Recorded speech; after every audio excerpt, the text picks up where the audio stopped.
इन तमाम मामलों पर हम बात करेंगे, जिसके लिए हमारे साथ मौजूद हैं पाकिस्तान के साबिक वजीर खजाना और अवाम पाकिस्तान पार्टी के secretary general doctor Miftah Ismail. Doctor साहब, बहुत बहुत शुक्रिया वक्त देने के लिए। मैं सोलर के हवाले से आपसे स्पेसिफिकली बात करूंगा, क्योंकि हम देख रहे हैं कि एक्स पर भी आपकी और सरदार अवैस लगारी साहब जो कि पावर मिनिस्टर हैं, उनकी बहस जारी है कि अब सार्फिन के लिए वाइबल नहीं रहेगा सोलर, या स्टिल ये वाइबल रहेगा। लेकिन पहले, क्योंकि आप 2 मरतबा वजीर खजाना रहे, अहम पोजीशंस पर रहे, मैं ये सोच जानने की कोशिश कर रहा हूं कि जब इतने बड़े बड़े माइंड्स बैठते हैं कि क्या कोई लॉन्ग टर्म पॉलिसी, कोई प्लानिंग नहीं होती?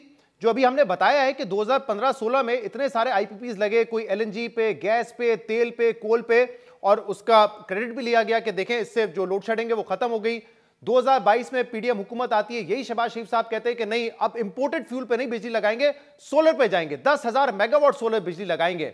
लेकिन 2 साल बाद आज कह रहे हैं कि नहीं, ये तो जो रेट्स हैं बड़े नामुनासिब हैं, इससे तो ग्रिड पे जो कंज्यूमर है उसका नुकसान हो रहा है, तो इसलिए इन रेट्स को हम चेंज करते हैं। और अब चेंज भी इस तरह कर रहे हैं कि उससे उल्टा हौसला शिकनी होगी, ना कोई ग्रीन एनर्जी की तरफ जाएगा बल्कि मजबूर होगा कि जो महंगी बिजली है वही खरीदे। Is there any planning?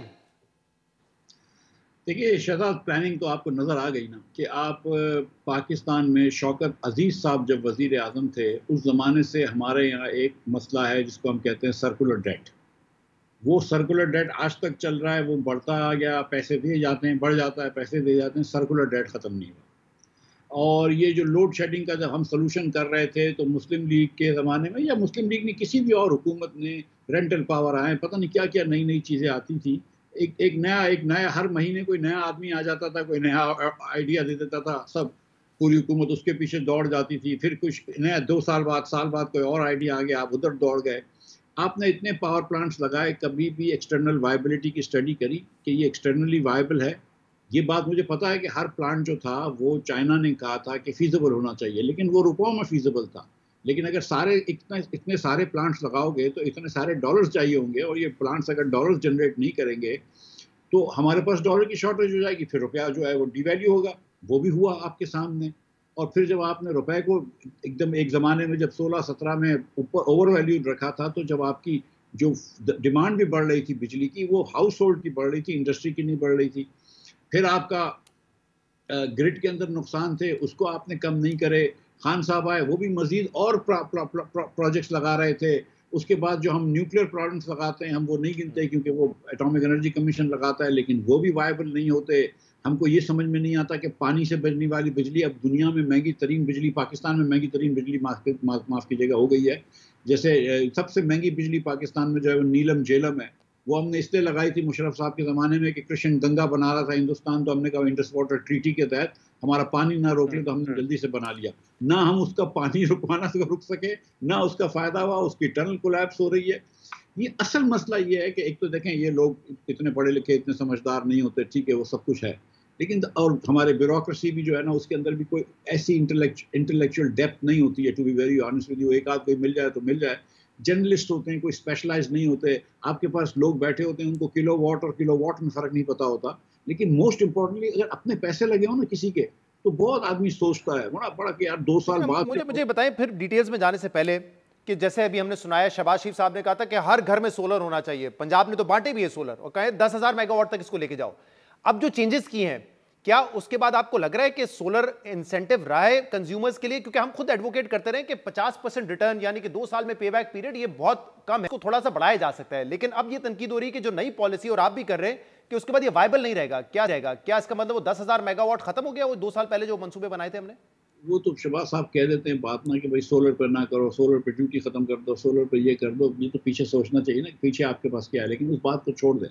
लेकिन जो एक्चुअली इस तरह से शुरू करें, जो अवैस लगारी साहब कह रहे हैं, जो ये हुकूमत कह रही है कि 9 रुपये 70 पैसे का इनका वेरिएबल कॉस्ट है जी, कि इस वक्त हुकूमत को अगला यूनिट बनाने के लिए जो ईंधन लगता है या जो भी खर्चा आता है वो 9 रुपये 70 पैसे है। अगर 9 रुपये 70 पैसे आपकी वेरिएबल कॉस्ट है और आप 50 रुपए के अंदर बिजली बेच रहे हैं, तो इससे तो मोनोपोलिस्ट बुरे नहीं होते। कौन सी चीज़ है पाकिस्तान में जो 9 रुपए की बनती है तो आप 50 की बेचते हैं? और जो फिक्स्ड कॉस्ट आपका 2000 अरब रुपए, उसमें 1000 अरब तो हुकूमत वैसे ही आपको सब्सिडी दे रही है उसको। चक्कर ये कि इनकी पॉलिसी गलत है। एक तो ये गलत, गरीब लोगों को सस्ता देते हैं बिजली, लेकिन इतना रिस्ट्रिक्ट करते हैं कि 100 के ऊपर चले जाओगे तो पेनल्टी लगेगी, 200 यूनिट के ऊपर नहीं जाओ तो गरीब लोग कम इस्तेमाल करते हैं बिजली। उनको वो नंबर्स चेंज करने चाहिए। उसके बाद इन्होंने इतनी किस्म की सब्सिडी दी हुई है कि 300 यूनिट लेने वाला जिसका घर में एयर कंडीशन भी नहीं चल रहा, उसको आप 40 रुपए की बिजली दे रहे हैं, उससे आप पैसे लेके और मजीद दूसरों को सब्सिडीज दे रहे हैं।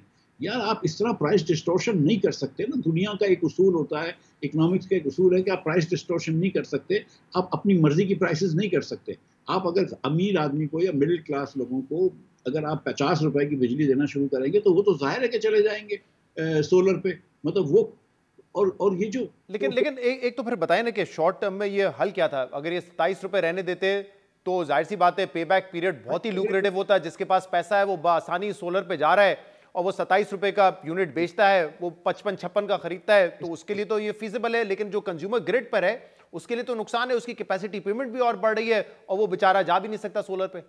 देखें ये तो ये देखें ये बर्डन की जो बात करते हैं ना कि 150 अरब रुपए का बर्डन है, ये एकदम गलत बात है। ठीक है, ये इसमें कोई हकीकत नहीं है। बर्डन किसको बोल रहे हैं वो लोग? 30 अरब रुपया इन्होंने पिछले साल 34 अरब रुपया दिया है इस मद में। ठीक है, 34 बिलियन, एक्चुअली इससे भी कम दिया लेकिन 34 बिलियन। इस साल बहुत देकर दे देंगे तो 50-52 बिलियन रुपए दे देंगे। तो 150 अरब रुपए का बर्डन किस तरह ये हिसाब कर रहे हैं कि जो आदमी बिजली नहीं ले रहा है इनसे, कि उसने अपने घर में सोलर लगा दी क्योंकि तुम 50 रुपए की बिजली दे रहे हो तो भाई 10-12 रुपए में मैं खुद बना लेता हूँ, 20 रुपए में तो मैं खुद ले लूंगा, उसको भी ये बर्डन गिन रहे हैं। यानी कि जियो टीवी वाला बोले कि ये जो नया चैनल खुलता है ये हमारे ऊपर बर्डन है क्योंकि वो इश्तिहार वो भी लेता है। यार ये कैसी बात है? अगर जब कंपटीशन आता है तो आप अपने प्रोडक्ट को बेहतर करते हैं, आप बिजली क्यों नहीं सस्ती कर देते? आप बिजली सस्ती कर दें, आधे मसले खत्म हो जाएंगे, लोग नहीं लगाएंगे सोलर। आप पहले आके कहते हैं कि सोलर लगाओ, उन्होंने सोलर लगाया। अच्छा अब हुआ क्या है कि इस्लामाबाद, कराची और इस्लामाबाद में 34,000 लग गए, लाहौर में 40,000 सोलर कस्टमर्स थे, कराची में भी मैं ख्याल 20-22 हज़ार सोलर कस्टमर्स होंगे। लास्ट ईयर के एंड तक ट्राइबल एरियाज में 9 सोलर कस्टमर्स थे, हेस्को के अंदर 80 सोलर कस्टमर्स थे, सेप्को के अंदर नहीं, हेस्को में 83-85 थे, सेप्को में 96 थे जी। तो अब आपकी रीजनल डिस्पैरिटी भी हो गई कि जिन्होंने लगा लिया, कराची के लोगों ने, इस्लामाबाद और पिंडी के लोगों ने, जो कि पैसे वाले थोड़े से रिलेटिव थे, उनको तो अब भी आप 27 रुपए दे रहे हैं, और जो एकदम गरीब आदमी है बेचारा मुल्तान में या कहीं ट्राइबल एरिया में रह रहा है, उसको बोले नहीं तुझको आप 10 रुपए देंगे, और 10 रुपए भी नहीं दे रहे। अब आपने क्या किया कि आपने ग्रॉस मीटरिंग कर दी और सेल टैक्स लगा दिया। ग्रॉस मीटरिंग कर दी, इसका मतलब है कि जो 27 रुपए का यूनिट था वो अब आप ले रहे हैं 22 रुपए 88 पैसे में, और जो 10 रुपए का यूनिट है वो आप ले रहे हैं 8 रुपए 47 पैसे। ये बात आपने बड़ी इंटरेस्टिंग की थी। क्या ये ऐसा ही है कि आप कह रहे हैं कि जो अपने यूनिट्स बना के एक्सपोर्ट करेगा उस पर 18% टैक्स कटेगा उसका, और जो वो खरीदेगा उस पर अलग 18% टैक्स कटेगा? बिल्कुल बिल्कुल, दोनों पे 18% टैक्स कटेगा। तो बेसिकली आपको यूनिट के पैसे भी जो है वो 22 रुपए 88 पैसे मिलेंगे और बेचने वाले को 8 रुपए मिलेंगे। और अगर आप टोटल लॉस देखेंगे ना तो 9 रुपए times the number of unit से आपका बिल बढ़ जाएगा। मतलब ये ओवरनाइट ये पॉलिसी चेंज कर दी। मुझे बताइए कि कितने लोगों ने सोलर का प्लान किया होगा। लोग अपने घर बनाते हैं तो उसमें नए सोलर लगा रहे होते हैं, छतें इस तरह मिर्जा साहब इसकी जो रैशनल दे रहे हैं अवैस लगारी साहब, वो ये है कि देखिए 3.5 करोड़ आपका तकरीबन 3-3.5 करोड़ कंज्यूमर जो है वो तो ग्रिड पर है ना। ये तो सिर्फ 2,80,000 कस्टमर्स हैं हम इनके लिए, और ये तो वो इनको भी पेनलाइज नहीं कर रहे, ये तो लगा चुके हैं। जो आने वाले कस्टमर्स हैं उनको पेनलाइज कर रहे हैं, वो ये कह रहे हैं। भाई मेरी बात सुने, वो जो ग्रिड पे जो कस्टमर्स है ना उनकी एवरेज प्राइस देख लीजिए कि एवरेज प्राइस क्या है उनकी। आपका 86% कस्टमर तो 200 यूनिट से कम लेता है, जिसको आप 12-13 रुपए में बिजली दे रहे हैं। वो तो अवैस लगारी साहब क्या बात कर रहे हैं। तो जिनको महंगी बिजली दे रहे हैं वो जा रहा है, ये एडवर्स सिलेक्शन हो रही है। लेकिन मेरी आप एडवर्स सिलेक्शन इसलिए हो रही है कि प्राइस गलत है इनकी। ये कैसी बात कर रहे हैं? वो जो बाकी कस्टमर्स हैं जिन्होंने नहीं लगाए सोलर, कुछ तो होंगे जिनके पास बिजली बहुत कंज्यूम है और नहीं लगा पा रहे, लेकिन ज्यादातर लोगों को तो आपने सब्सिडाइज बिजली दी हुई है।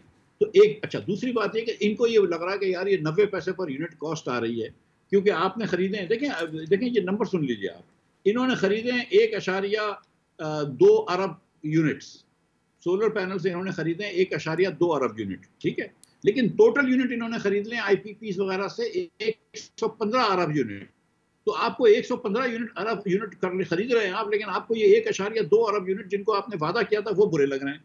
अच्छा, अब आप सोचेंगे 1.2 अरब यूनिट इन्होंने खरीदे हैं, लेकिन आपको पता है TNT लॉसेस कितने हुए हैं? 24 अरब यूनिट के 5 गुना 20 गुना ज्यादा TNT लॉसेस हैं। तो भाई थोड़े से TNT लॉसेस कम कर लो। उसका तो जवाब दिया है ना अवैस लगारी साहब ने आपको कि 4 एटलीस्ट डिस्कोज हैं जहां पे मैसिव इंप्रूवमेंट आई है और TNT लॉसेस कम हुए हैं। भाईजान उस पे भी मेरी बात सुन लीजिए। Awais is like a brother to me, हमारी बड़ी पुरानी दोस्ती है। काबीना में थे वो, तवानाई के वजीर थे वो, सोलर जब आपकी पॉलिसी आई उस वक्त वो थे मिनिस्टर। ये हम पर्सनल दोस्त है मेरी, मतलब वो नहीं है, लेकिन गुजारिश ये है कि यार वो पिछले वाले पैसे जमा किए हैं, इस बार डिस्कोर्स के अंदर थोड़ी सी वो बढ़ गई है परसेंटेज, अगर मतलब वरना तो मेरे उसमें थोड़ा सा बिल में तो नजर आया ना, ये इन्होंने कहा हमने वो पता नहीं 14-15 एग्रीमेंट तोड़ दिए, उसके ऊपर एग्रीमेंट तोड़ने के ऊपर भी ये लोग शादियाने बजाते हैं। जरा हमको बताया ना कि किसने एग्रीमेंट किए थे, उनको भी तो सामने लेकर आओ। सिर्फ क्या बिजनेसमैन का ही कसूर था जिसने एग्रीमेंट किया, जिस ब्यूरोक्रेट ने एग्रीमेंट करा था, उस तरफ हुकूमत की तरफ से जिस सियासतदान ने ये पॉलिसी बनाई थी, जिस सियासतदान ने दूसरी तरफ से साइन किया था, उनका कसूर नहीं है? उनको भी लेकर आए ना फिर सामने। अच्छा, ये बताइएगा कि एक तरीका तो ये हुकूमत ने तलाश किया ना।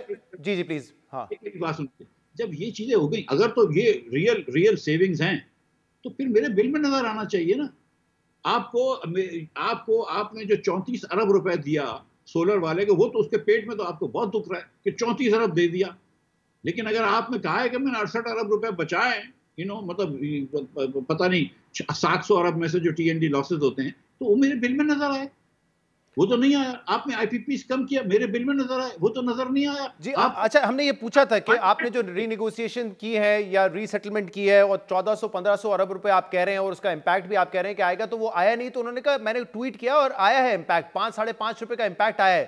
जबकि हमने उनसे कहा कि बेस टैरिफ की तो कोई खबर ही नहीं है ऐसी नेपरा की तरफ से कि बेस टैरिफ कम करें, लेकिन वो कह रहे हैं हुआ है। यार इस पाकिस्तान में तो मैं रहता हूँ, मुझे तो नज़र नहीं आया। अगर आपको नज़र आ गया, मैं मतलब ये नहीं है मैं कोई अक्लकुल नहीं हूँ, मेरी मतलब गलती हो सकती है, लेकिन बेस टैरिफ कम नहीं हुआ है। ठीक है, अभी तो पिछले हम फ्यूल एडजस्टमेंट चार्जेस के इंतजार कर रहे हैं कि वो कम हो जाए। मुझे आप ये बताइए कि Sri Lanka, Bangladesh, Nepal, Indonesia, Malaysia, Thailand, Vietnam, south Africa, Kenya और इथियोपिया, इन सब ममालिक से आप महंगी बिजली बेचते हैं या नहीं? इन सब ममालिक से आप महंगी गैस बेचते हैं कि नहीं? अगर ये वो दोनों बात है, ठीक है, जो मैं कह रहा हूँ, जो ये सारे हमारे मुल्क हैं, जो कंपैरेटिव मुल्क हैं, जिनसे जो हमारे खिलाफ इन्वेस्टमेंट वो तो एक फैक्चुअल बात है, लेकिन आप मुझे बताएं ना, ये IPP से रीनेगोशिएट कर रहे हैं, ये सोलर वालों से अब सस्ती बिजली खरीदने के लिए जा रहे हैं, और मजीद क्या करें, कॉस्ट कैसे कम करें फिर हम? मेरी यार पॉलिसी गलत है ना। 9 रुपए 70 पैसे का जब आपका वेरिएबल कॉस्ट हो, तो आप किस मुंह से 48 रुपए की बिजली बेच रहे हैं? आप बिजली सस्ती खुद तो बता दिया 2000 अरब यानी कि तकरीबन 19-20 रुपए तो कैपेसिटी पेमेंट के हैं, 29 रुपए तो ये हो गए। नहीं हुए ना। फिर TND लॉस लगा लें, फिर रिकवरी कम होगी वो लगा लें। टाइम आउट मैं बता दूं, जो इनका फिक्स्ड कॉस्ट है, एक तो वो तो संक कॉस्ट है, फिर तो उसका कुछ नहीं कर सकते, लेकिन फिक्स्ड कॉस्ट के आधे पैसे तो हुकूमत ने आपको सब्सिडी में दिए हुए हैं। 800 अरब रुपए, 855 अरब रुपए तो हुकूमत ने सब्सिडी रखी हुई है। और अभी जो आपने ये किया है, ये 24 रुपए 27 रुपए से जो आप 22 रुपए 88 पैसे रह गए, तो ये 5 रुपए 12 पैसे तो FBR को जा रहे हैं। फिर जो आप खरीदेंगे उसके अंदर 1.5 रुपया वो फिर FBR को जा रहा है। उसके बाद आप हर बिल के ऊपर आप बिजली लेते हैं, इनकम टैक्स लेते हैं, सेस लेते हैं, सूबा सेस लेता है। मतलब बिल पढ़ने के लिए एक छोटी सी डिग्री चाहिए होती है इंसान को। आप मतलब मुझे ये बताएं कि ये पॉलिसी में सुकुम नजर नहीं आ रहा। आप कल तक आप बोल रहे हैं सबको कि आप सोलर लेकर आएं, आज आपने 2 क्लास ऑफ सिटीजन कर दिए पाकिस्तान में, जिसने पहले सोलर लगा ली, जो कराची, लाहौर, इस्लामाबाद में रहते हैं, और मैं नहीं कह रहा कि उनको कम करें, और बल्कि आपने कम कर दिया 6 रुपए थे जो बाद में सोलर टैक्स लगाकर जी, और टैक्स लगाकर, उसके बाद और दोनों तरफ टैक्स लगाया, बेचने में भी टैक्स, खरीदने में भी टैक्स।